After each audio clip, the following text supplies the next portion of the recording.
Уладзімір Караткевіч. Лебядзіны скіт.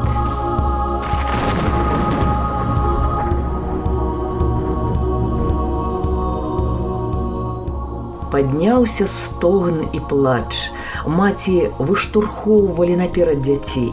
Жаніхі імкнуліся выратаваць мілых нявест сваіх. Дзеці старых сваіх бацькоў гэтак цягнуліся да тых пор, пакуль нукеры ударамі сваіх карбачоў не сагналі іх усіх у адну чаргу.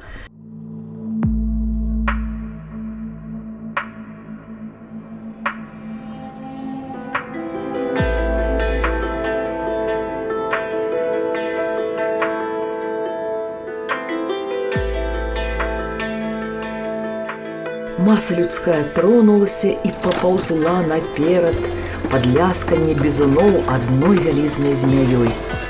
Стомленыя людзі спатыкаліся і падалі, іх паднімалі і цягнулі за сабою. І здарылася цуда. Памыліліся, прыкідваючы на вока і Юсуфі, і нукер, і цёмнік. Вось ужо паўсотні палонных зайшло ў скіт. Вось 100 чалавек знікла ў халоднай цемры яго, а людзі ўсё шлі. А з-пад скіта пачаў выбівацца да возера цёплы струменьчык вады. Адзін татарын чарпануў вады шаломам і пачаў плявацца. «Голая соль», – сказаў ён.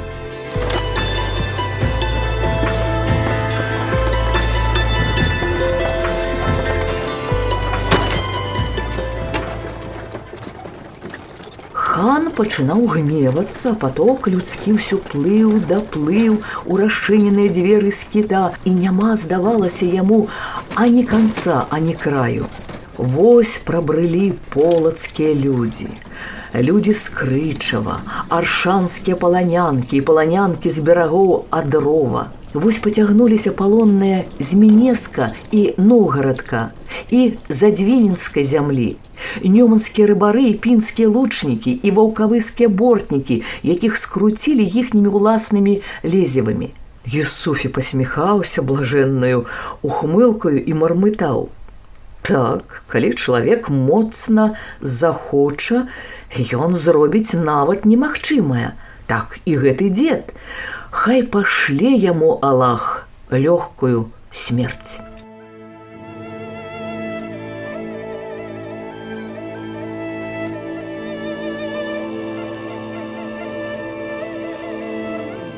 Калі скрылася ў скіту палова палонных, раз'юшаны хан грымнуў: «Трымайце, ён ашуквае нас, астатнія пайдуць за намі». Але пачалі нешта мармытаць нукеры і пасмейвацца цёмнікі. А паэт Юсуфі рагатаў, не тоячысь, бо не баяўся нічога, акрамя знікнення свайго дара. «Трымай, трымай слова, хан! Для зайца самае каштоўнае – камыш, а для мужчыны – чэсць, ці не так?» Рука хана сціснула аброць, але ён прамаўчаў, што б ён мог зрабіць.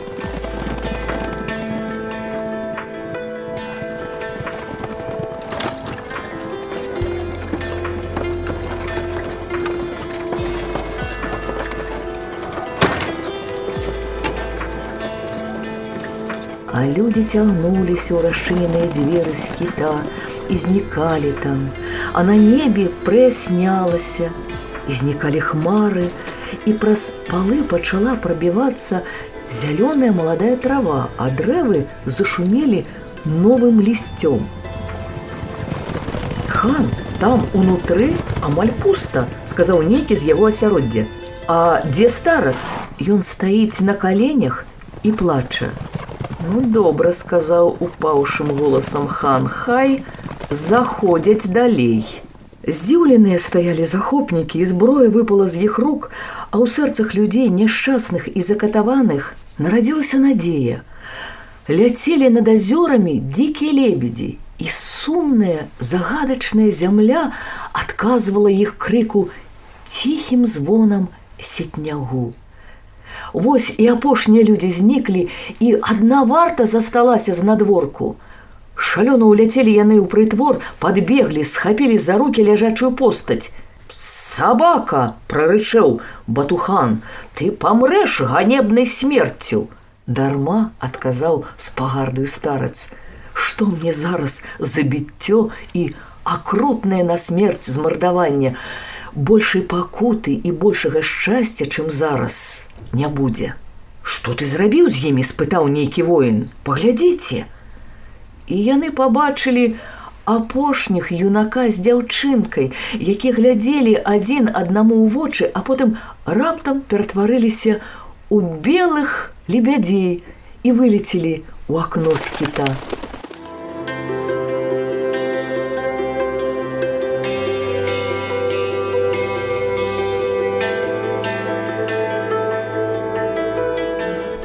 Белай істужкай цягнуліся лебяжыя стаі над багнамі, лясамі, над сінімі азёрамі, над лугамі, якія жаўцелі кураслепам, над усёй мілай зямлёй сваёй, дзяліліся і ляцелі ў розныя бакі. Дамоў да разораных гнёздаў. З трубным гукам паляцела яму след і апошняя пара, а старац, якога выцягнулі на бераг возера, сачыў за ёй цёплымі вачыма. Яны паляцелі на роднае гняздоўе, яны цякуць да родных хат, будзе жыва родная зямля. А цяпер карайце. «А як жа ты зрабіў гэта?» – спытаў Юсуфі. «Я верыў і любіў, калі хоць адзін чалавек астаўся на роднай зямлі, яна не загіне, і зямля паслухалася мяне, яна не дала згінуць дзеткам сваім. На родных гняздоўях зноў у людзей ператварацца яны». «Так жа разбурана іх гняздоўе», – з сумам сказаў паэт. Нукеры хана схапілі старыка, а ён казаў улятаўшым птушкам, быццам яны маглі чуць яго: «Ляціце, белыя лебедзі, ляці, птаства! Падымуцца вашы хаты, і кветкі пакрыюць пажар. Не шкадуйце аба мне, бо слёзы вашыя у камень абярнулі мяне, у камень, які плача». Старац стаяў на каленях і маліўся: «Шчасце дай, маці зямля, дзеткам сваім, поўных закрамоў, хатам і крычащых калысак бабам. Дай ім улетку цёплых дажджоў, увосень сонца, утульнага снегу зімою і кахання, і працы вясной. Літасцівы будзь дае воінаў, зрабі светлымі хаты і жыццё іх. Скамянеўшаму ад гора дай мне камянём скончыць свой век». «Уладар!» – крыкнуў нукер хану. «Меч, не бяры яго шыі! Гэта святы!» І тут усе пабачылі, што твар дзеда становіцца шэрым, маршчыны застыгаюць на ім, камянеюць рукі. Праз паўгадзіны на месцы старыка ўжо стаяў камень, з-пад якога тачыліся слёзы, збегаліся ў ручаёк, струменьчыкам беглі да возера. Камень плакаў. «Так, – сказаў зрушаны Юсуфі, – той, хто памірае за свой люд, заўсёды святы. Памяць маці сваёй героя ніхто не рашыўся зняўважыць». І раптам хан хвастануў карбачом коня і шалёна паскакаў прэч. Варта і палкі кінуліся за ім. Юсуфі дагнаў хана. «Едзем з гэтай страшнай зямлі, дзе плачуць нават камні і змагаюцца нават слабыя», – мармытаў хан. А заўсёды п'яны Юсуфі дабавіў: «Едзем з гэтай добрай зямлі, хай светлае сонца ззяе над ёю».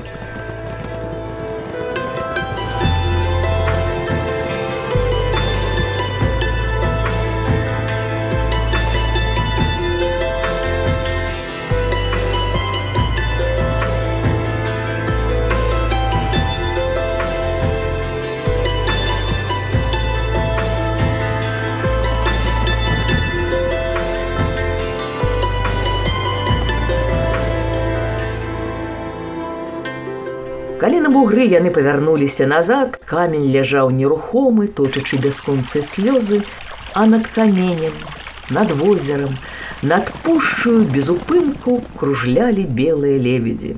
Хан спытаў злосна: «Чаму гэты старац не баяўся майго гневу?» Мудры Юсуфі адказаў: Што там ты, самы моцны гнеў хана, слабейшы за самую ціхую удзячнасць народа. Хіба калі ён узнімаецца, не дрыжыць твая кібітка? І хан прагаварыў ціха: Юсуфі, калі-небудзь я зламаю табе хрыбет за праўду, і чакаць гэтага засталося нядоўга. Ну што ж, такі, відаць, лёс паэта. А да таго часу я буду гаварыць яе праўду. Што ты зробіш з ёю? Мо тое, што з тым старцам?